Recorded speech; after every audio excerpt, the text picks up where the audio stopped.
मैं देवों के देव महादेव के चरणों में प्रणाम करती हूँ। मैं गौरी पार्वती मैया भवानी के चरणों में प्रणाम करती हूँ। गुरु भाई बहन लोग, आज आप लोग मैं एक बहुत दुख भरी दर्द भरी माँ के गुरु के भजन सुनाने वाली हूँ। हमें ना जन लिए शिव गुरु ऐसन दिनवायत रे ने जाने ऐसन दिनवायत रे जान होत बियाहवा बेटवा मोरे बदली हन रे जान होत बियाहवा बेटवा मोरे बदली हन रे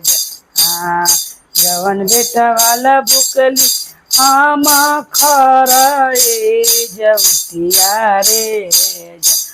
न जान खर के जवतिया रे जान से हो बेटवा न बुझे मोरे डर दिया रे जान से हो न बेटा बुझल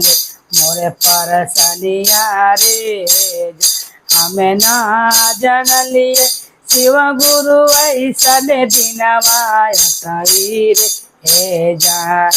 जान ऐसन दिनवायत रे जान होत बियाहवा बेटा मोरे बदली हन रे ने जान होत बियाहवा बेटवा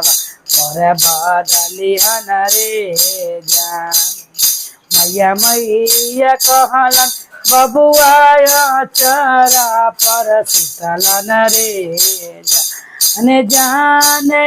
चरा पर सुतलन रे जान तो बेटा भैलन केतना कठोरवा रे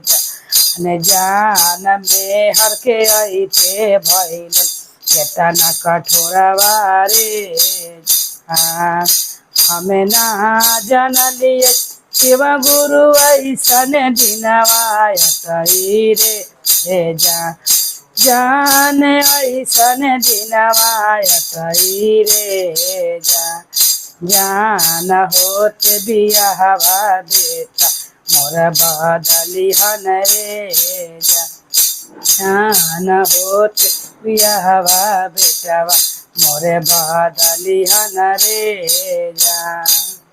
रोजे रोजे पूजा गुरु के हम रोज कहली रे जान चर्चा दाया मंगल रे जान सब सुख दुनिया में बेटावा के गुरु जी तू दिया रे जान दुनिया के सुखवा बेटवा के हमर दिया रे हमें ना जन लिए शिव गुरु ऐसन दिनवायत रे जान ऐसन दिनवायत रे जान होत बियाहवा बेटवा मोरा बदली हन रे जान होत बियाहवा बेटवा मोरा बदली हन रे हमारा जे बतिया बबुआ के लागई जहर ऐसन ऐसन रे हमार बतिया बबुआ के लागई जहर ऐसन रे